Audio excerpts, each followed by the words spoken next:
पत्नी कितना भी काजू बादाम खाए, पिस्ता आदमी ही है। अध्याय समाप्त हुआ।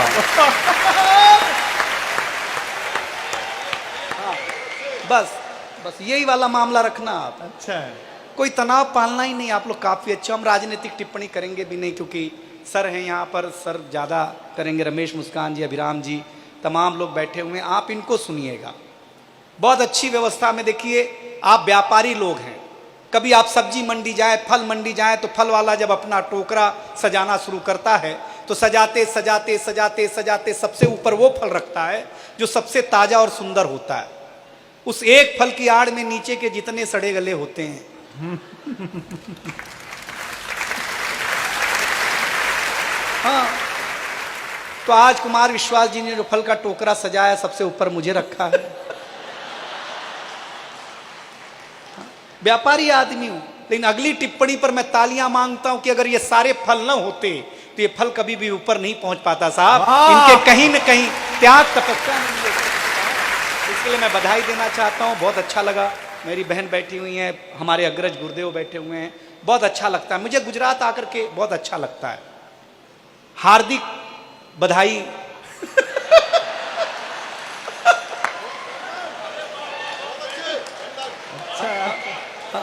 अब तो ले ही लो, आ ही गया अपने पास यार। आपने दो शख्स ऐसे दिए हैं कि कोई माई का लाल हो, कुछ ही दिन वो कहीं और रह सकता है। अब देखिए, डॉक्टर साहब मुझे बहुत प्रेम करते हैं, इतना प्रेम करते हैं, अगर वो जिसको प्रेम करें वो आम आदमी हो ही नहीं सकता। वो खास ही होगा, और खास के ही शहर में होगा। मैं आपको क्या बताऊं, इन पे कविता के मंच पर हूं और मैं कविता सुनाना भी चाहता हूं। आप अगर सुनेंगे, माताएं बहनें बैठी हुई हैं, बहुत अच्छा लग रहा है। आपको तो समझ में आती ही होगी हिंदी, हिंदी गुजराती बहुत ज्यादा। देखिए, एक टिप्पणी करता हूं, ये मूलतः मेरी ही है जो वो करते हैं। हाँ, सुनिएगा, अच्छा लगेगा। ये गुजरात जब गरबा खेलता है ना साहब, तो पूरी धरती को दुल्हन बना देता है, और जब पतंग उड़ाता है तो पूरे आकाश को दूल्हा बना देता है।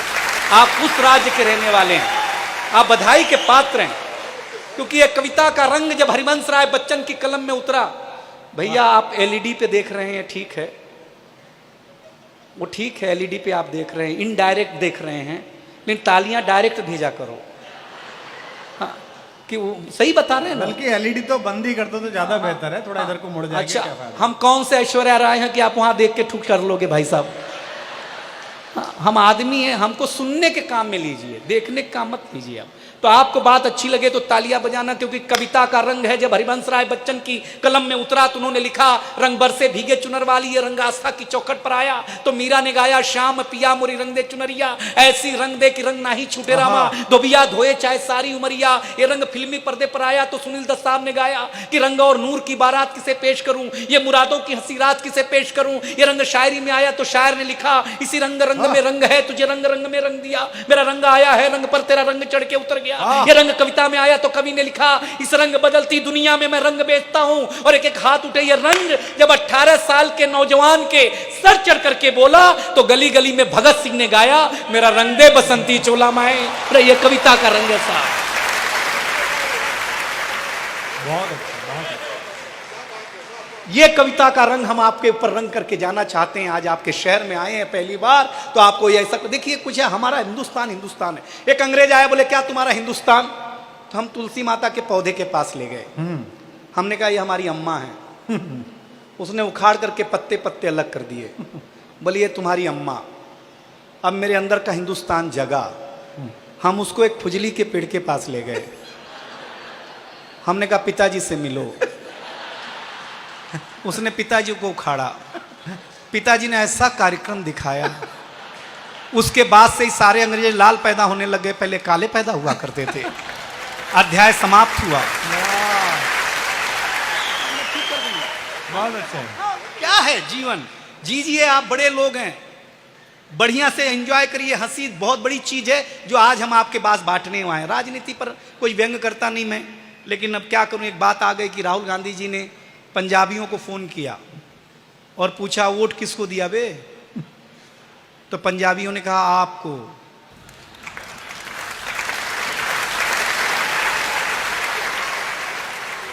अब राहुल जी टेंशन में कि जो वोट हमको मिला तो हम हारे क्यों। बस इतनी सी बात है भाई साहब, बस इतना वाला आप समझ लेंगे तो आपको मजा। देखिए यहाँ जो सामने बैठे हैं लोग, पीछे बैठे हैं, आप भी गांव जीते होंगे। हम 5 साल के थे तो हमारे पिताजी हमें स्कूल में जमा कराने लगे। हाँ, पहले जमा ही होते थे, अपने मन से कौन जाता था।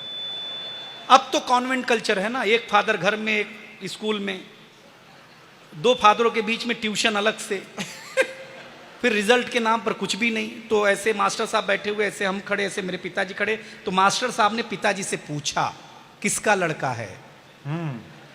तो मेरे पिताजी भावुक हो गए। उसने कहा मास्टर साहब आपका ही है। अब मैं टेंशन में कि जिसको मैं 5 साल से बाप समझ रहा हूं वो तो अपना है नहीं यार। तो मैंने अपने पिताजी से पूछा जब आप मेरे पिताजी नहीं है तो मेरे घर में क्या कर रहे हो। तो पिताजी ने कहा बेटा ये संस्कार बस कहना पड़ता है। हम संस्कार समझ गए, रजिस्टर में नाम लिखना शुरू किया। मास्टर ने मुझसे पूछा ये किसके पिताजी हैं। हमने कहा सर आपके ही हैं। जब हम आपके बेटा हो सकते हैं तो ये भी तो आपके बाप हो ही सकते हैं, इसमें क्या अंतर है। लेकिन साहब क्या पढ़ाई उस जमाने में होती थी। एक इंस्पेक्टर साहब जांच करने आए हमारे उत्तर प्रदेश में, जांच खचाखच बच्चे देखे हैरान, क्योंकि हमारे यहां बच्चे होते नहीं उत्तर प्रदेश में, सीधे बाप। हाँ, एक बच्चे को खड़ा किया, बोले बताओ अब तुम्हारे प्रदेश का मुख्यमंत्री कौन। बच्चे ने कहा रामलाल यादव। इंस्पेक्टर ने बोला ये कौन है बे। बच्चे ने कहा मेरे पिताजी का नाम है, 5 साल से घर नहीं आए तो मुझे लगा यही होंगे। हाँ सही बता रहे हैं आपको। टेंशन में आ गया, बोले तुम्हारे प्रदेश के मुख्यमंत्री का नाम नहीं मालूम। बच्चे ने कहा ज्यादा बड़बड़ मत करो मास्टर साहब, असली बात यह है कि हम असली स्टूडेंट है ही नहीं, हम तो भेड़ बकरी चरा रहे थे। मास्टर जी बोले क्लासरूम में बैठ जाओ, शाम को 10-10 रुपया मिलेगा। अब ये बताओ तुम दोगे कि कोई और देगा। वो पागल हो गया, उसने मास्टर को डांटना शुरू, क्या करते हो बच्चे असली नहीं है। मास्टर ने कहा देखो साहब असली तो हम खुद ही नहीं है, असली मेरे पिताजी हैं, मुकदमा लड़ने गए। उन्होंने बोला जा संभाल दे, संभालने के चक्कर में हम पहली बार आए हैं। अब तो पागल होकर के हेडमास्टर कैबिन के में पहुंचा इंस्पेक्टर और बोला किस बात की सरकार तनख्वाह देती है आपको, बच्चे असली नहीं, मास्टर असली नहीं। तो हेडमास्टर साहब ने 10,000 की गड्डी निकाली, इंस्पेक्टर के हाथ पे रखी और बोला देखो साहब असली तो मैं भी नहीं हूं, असली मेरा बड़ा भाई है, वो खेत में काम कर रहा है। उसने कहा कि इंस्पेक्टर आएगा उसके हाथ में 10,000 की कड़कड़ाती नोट रखना, बिना कुछ बोले सारी फाइलों पे साइन करके निकल लेगा। साहब आनंद वालों, गुजरात वालों, अगर अगला व्यंग अच्छा लगे तो बताना। इंस्पेक्टर ने 10,000 रुपया लिया और बोला देखो ये तो मैं था कि जो 10,000 में मान गया, कहीं असली वाले साहब आते।